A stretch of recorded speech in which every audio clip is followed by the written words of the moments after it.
The thing I personally am most concerned about is that we are barreling headlong towards what's called superintelligence. Superintelligence is AI systems that are vastly smarter than all humans put together.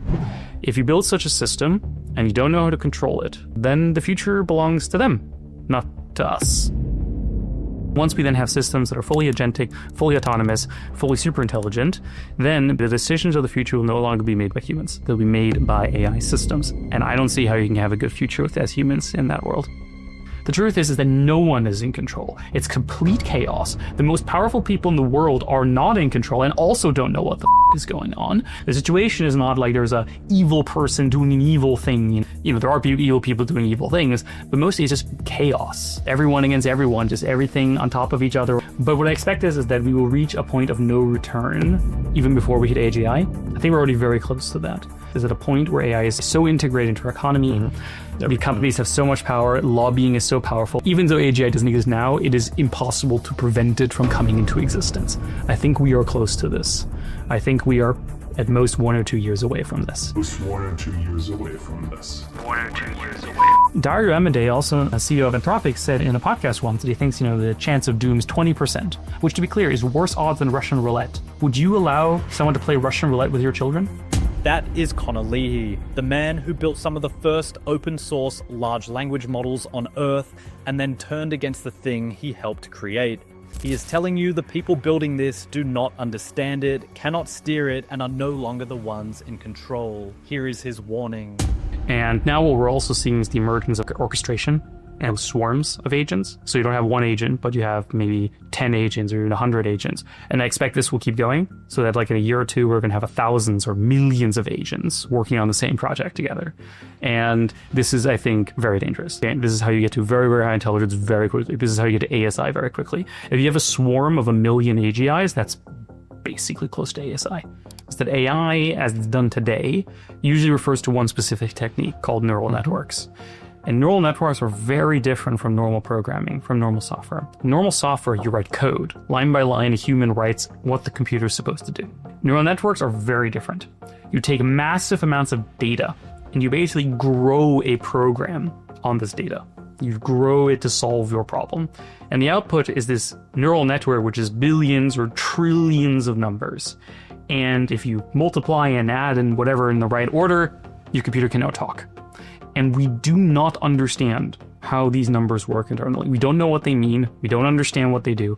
Dario Amodei, the CEO of Anthropic, recently said that he thinks that we understand maybe 3% of what's going on inside these networks. And in my personal opinion, I think that's an overestimation.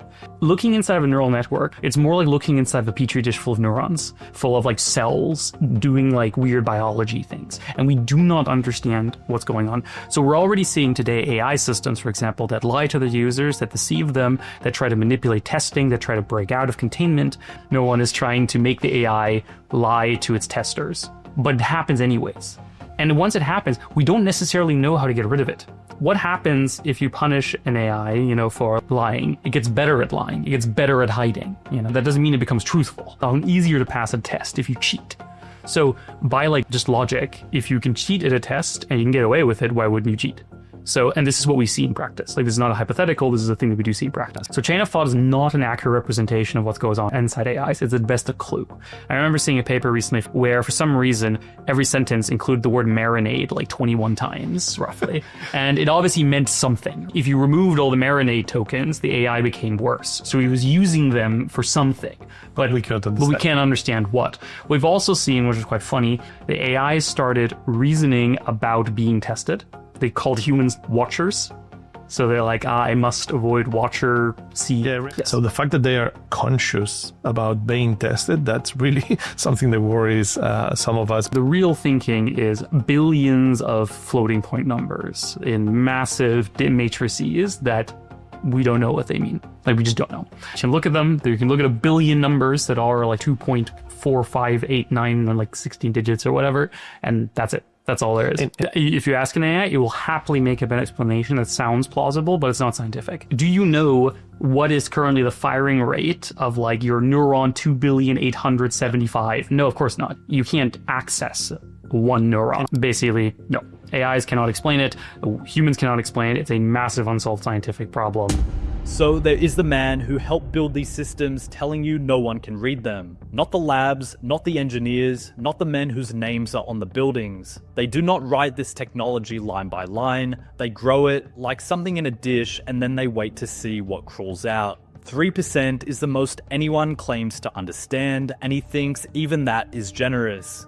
And the thing they cannot read has already learned to lie to the people testing it so that it gets let out into the world. Now listen to who is allowed to make that choice. If you're working on weapons platforms or systems that could, fundamentally upend the geopolitical order, such as AGI, then yeah, that's actually a really big thing. If we take this seriously, that AGI is possible, that ASI is possible, and that it can be developed from open source things, then this is equivalent to developing nuclear weapons or bioweapons and then releasing them for anyone to use.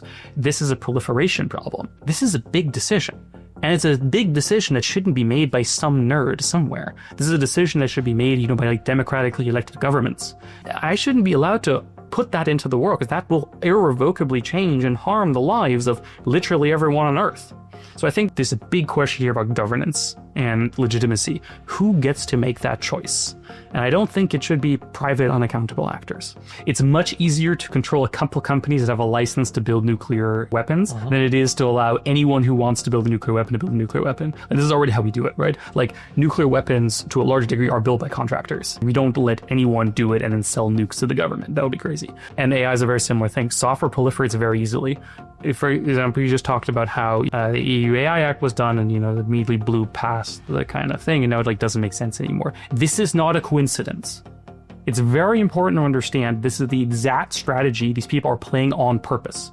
The classic playbook that big tech and these companies do is do something that's like maybe good, maybe bad, maybe illegal, maybe not illegal, and then do it so quickly and become so powerful that, well, now you can't shut us down now. Exactly. There's a massive Ponzi scheme, in a sense, where you're scaling AI as fast as possible and do as many things as possible because now you can't shut it down. It's already everywhere. This is a deliberate strategy. And the thing we're talking about here is not a technical question. It's a political thing, and it's extremely adversarial, and you have to be very paranoid. The people at Meta and so on are not your friends. They are paid lobbyists who are trying to trick you. They're trying to lie to you. They are paid to destroy your government. A lobbyist's job is to make sure the government doesn't get in the way of your profit. And if that requires dismantling the government, no problem. It's very important to understand that we're not on the same team. This is an adversarial game. Every win these companies make is not to our benefit. It's to their benefit. They're only playing for themselves. That's what it means to be a for-profit corporation. You have to understand that when you're dealing with a for-profit entity, it's not your friend. It's not on the same side. You are playing against each other. This is the same strategy that tobacco companies played in the 1950s and the 60s and 70s, where they said, well, of course, there's some evidence that smoking may be harmful, some evidence might not be. Let's wait for the data to come in. Let's not act too hastily. This is called fear, uncertainty, and doubt. The way this playbook works is not that you convince people of your side, it's just that you confuse everybody and you just stall for time. You just waste time. You just stall everything. You just say a bunch of bullshit and you just wait. Because they think that if they get to strong enough AI, if they get to superintelligence, then they're the most powerful people in the world, and then it doesn't matter. So all we need to do is to stall for time.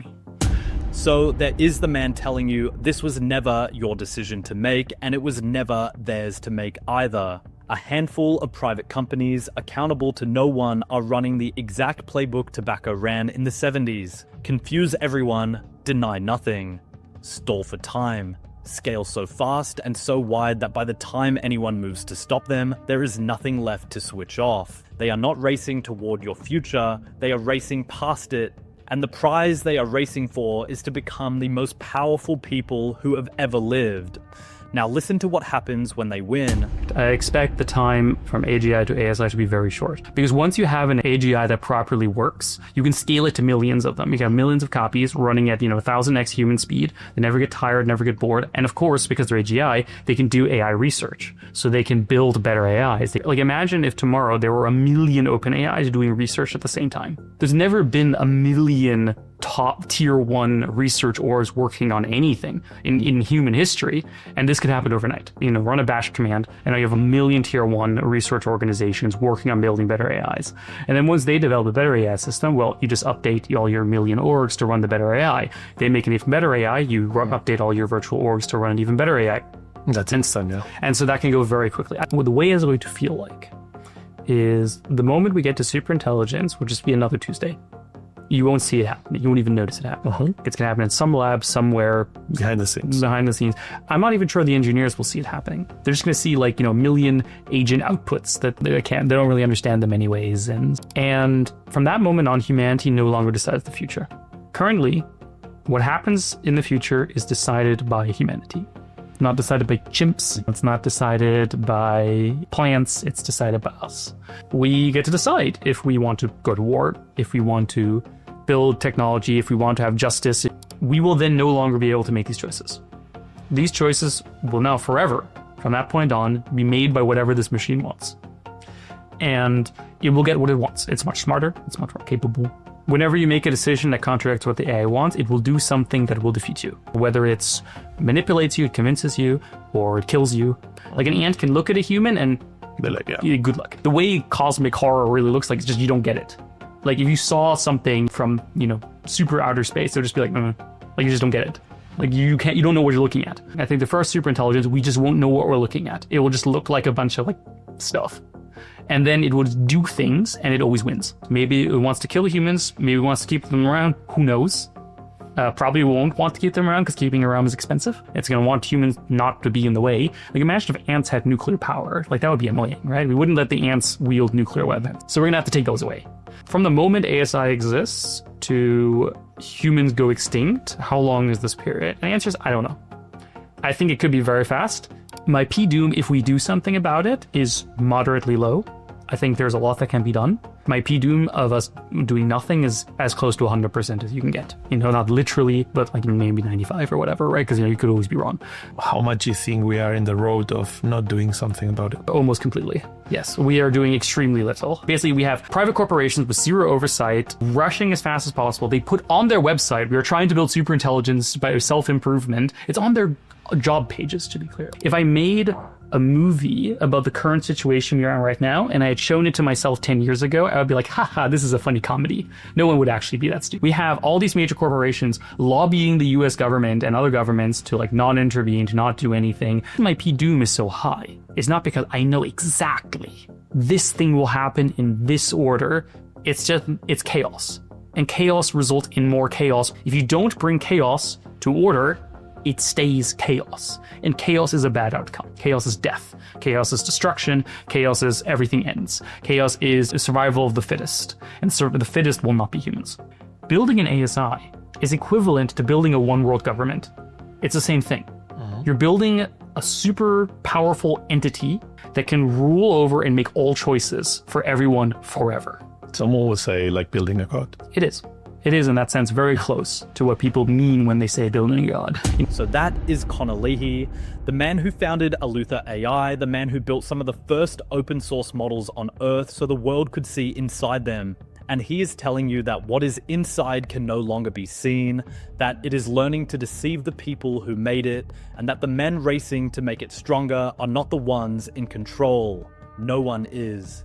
And he is not alone. Jeffrey Hinton, the godfather of AI, says we are near the end. Brett Weinstein, the evolutionary biologist, says reconcile yourself to extinction. Yoshua Bengio, the most cited living scientist on Earth, signed the same warning. Roman Yampolsky, who coined the term AI safety, says it is mathematically impossible to control. They are not coordinating, they are looking at the same machine and arriving at the same place. Connor's contribution to that conclusion is the coldest part. He says building this is the same as building a god, a single entity that makes every choice for everyone forever. And he says no one is steering it toward us. Not because the men in charge are evil, but because there are no men in charge. It is chaos, and chaos does not select for humans. It will not arrive the way the movies promised.